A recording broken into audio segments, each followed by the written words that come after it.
On the 15th of May, in the jungle of Nool, in the heat of the day, in the cool of the pool, he was splashing, enjoying the jungle's great joys, when Horton the elephant heard a small noise. So Horton stopped splashing. He looked toward the sound. That's funny. There's no one around. Then he heard it again, just a very faint yelp, as if some tiny person were yelling for help. I'll help you, but who are you and where? He looked and he looked. He could see nothing there, but a small speck of dust blowing past through the air. I say, I've never heard tell of a small speck of dust that it was able to yell. So what do I think? Well, there must be a person on that small speck of dust. A creature at a very small size that cannot be seen by an elephant's eyes. Some poor person, trembling with fear, he'll fall in the pool. There's nowhere to steer. I'll just have to save him. After all, a person's a person, no matter how small. 'Twas a sour kangaroo, and the young kangaroo in her pouch said, Why, that speck is the size of the head of a pen. A person on that why there never has been. Believe me, I tell you sincerely. My ears are quite keen, and I heard him quite clearly. I know there's a person down there. And what's more, even 2, even 3, even 4. A family, quite likely, for all that we know.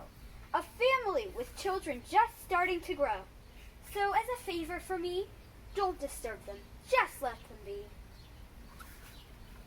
Ha! I think you're a fool! Oh, yeah. Me too. You're the biggest slave at Jungle of Nool. and the kangaroos plunged in the cool of the pool. What terrible splashing! I can't let my small persons get drowned. I have to protect them. I'm bigger than they. So he plucked up the clover and hustled away. Through the high jungle treetops, the news quickly spread. He talks to a dust speck. He's out of his head. Just look at him walk with that speck on that flower. And Horton walked worrying almost an hour. Should I put the speck down? Horton thought with alarm. If I do, these small persons may come to great harm. So I can't put it down, and I won't. After all, a person's a person, no matter how small. Then Horton stopped walking. The speck voice was talking. The voice was so faint he could just barely hear it. Speak up, please. My friend, you're a very fine friend. You helped all us folks on this dust speck no end. You saved our houses, our ceilings, our floors. You saved our churches and grocery stores. You mean you have buildings in there too? Yes, we most certainly do. To you, they seem incredibly small, but to us, they're wonderfully tall. My town is called Whoville, for I'm a Who, and we Whos are grateful and thankful for you. You're safe now. I won't let you down. But just as he spoke to the mayor of the speck, 3 big jungle monkeys climbed up Horton's neck. The Wickersham brothers came shouting. What a rot!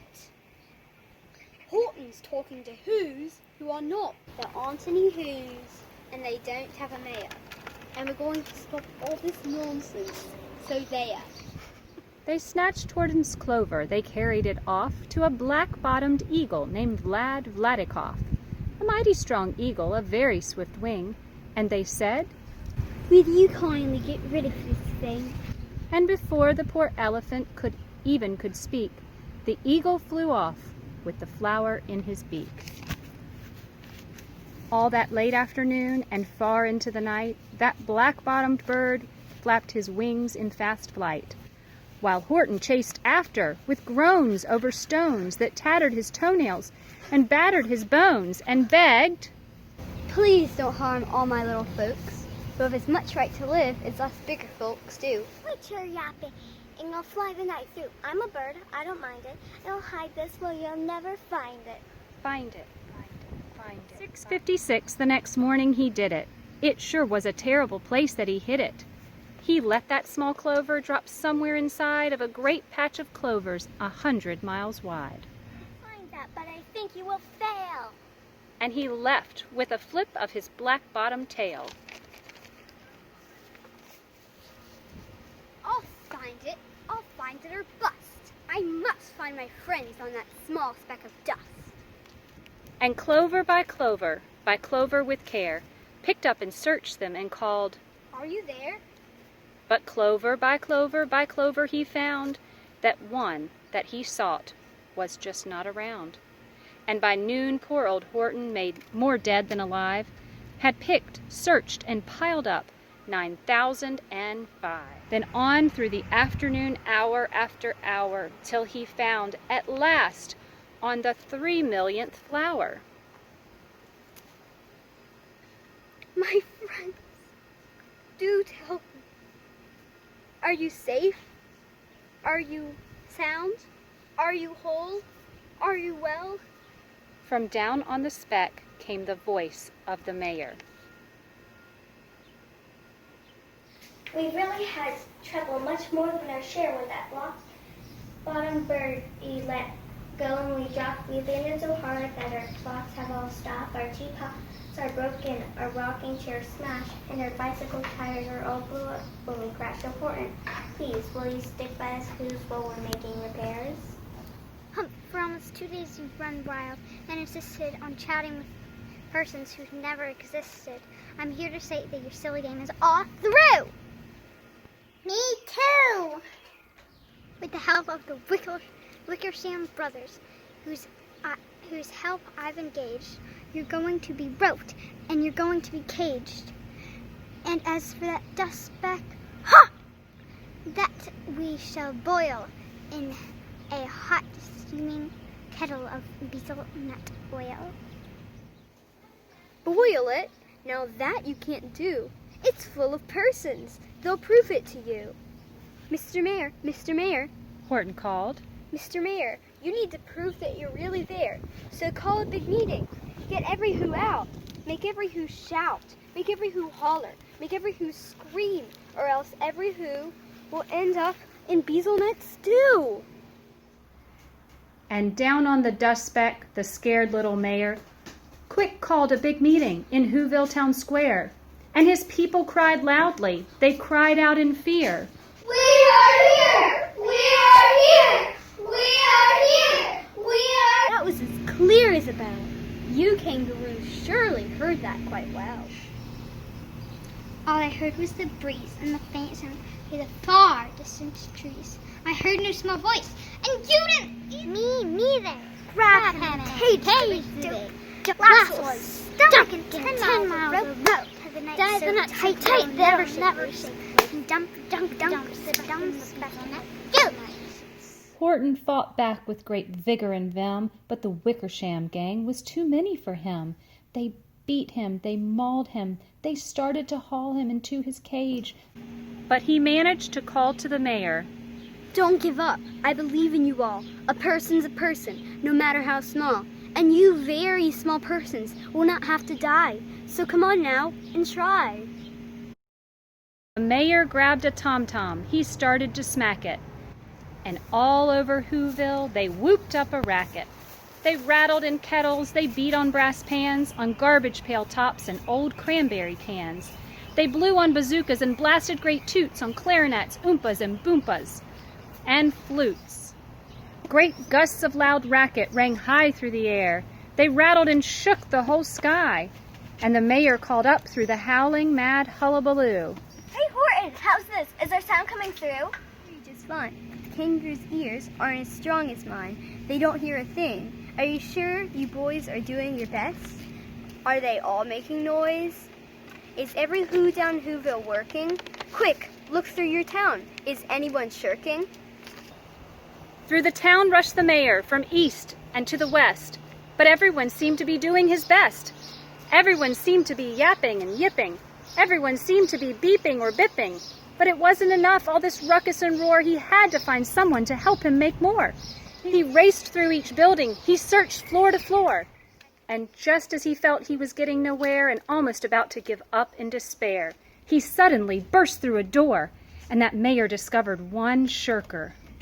Quite hidden away in the Fairfax apartments, apartment 12J, a very small shirker named Jojo was standing, just standing and bouncing a yo-yo, not making a sound, not a yip, not a chirp, and the mayor rushed inside, and he grabbed the young twerp.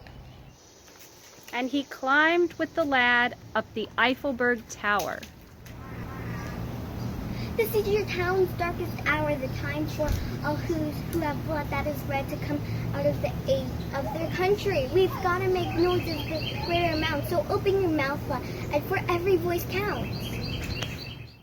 Thus he spoke as he climbed. When they got to the top, the lad cleared his throat, and he shouted out, Yop! And that yop, that one small extra yop, put it over. And finally, at last, from that speck on that clover, their voices were heard.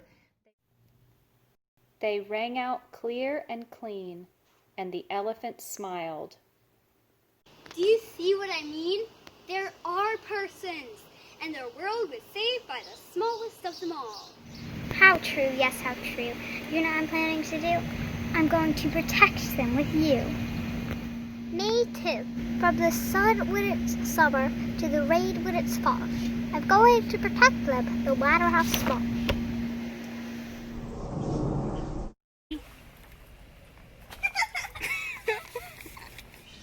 Night. That black-bottomed bird and his Quit your yapping, I'll fly the night. Yapping. Just fine. But the kangaroo's ears aren't as strong as mine. Line mix up. Me too. But I forgot the voice. I'm going to protect them no matter how small.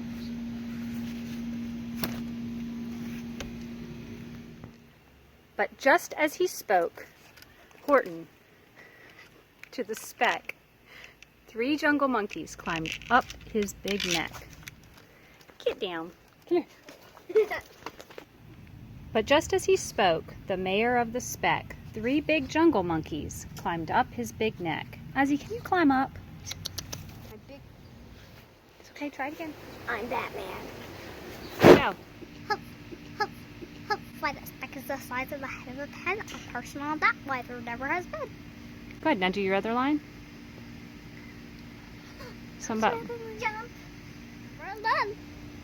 Good, do it again. Okay, do it again. Why, that speck is the size of a head of a pen. So that why there never has been. Down there. And even more, even 3, even 4. What? Down there. And quite more, likely 3, 2. What? What is it? Savannah, put your legs. I know. I'm doing great, Charles. Oh, goodness. That's a wrap. Man, it's so hot. Thank goodness.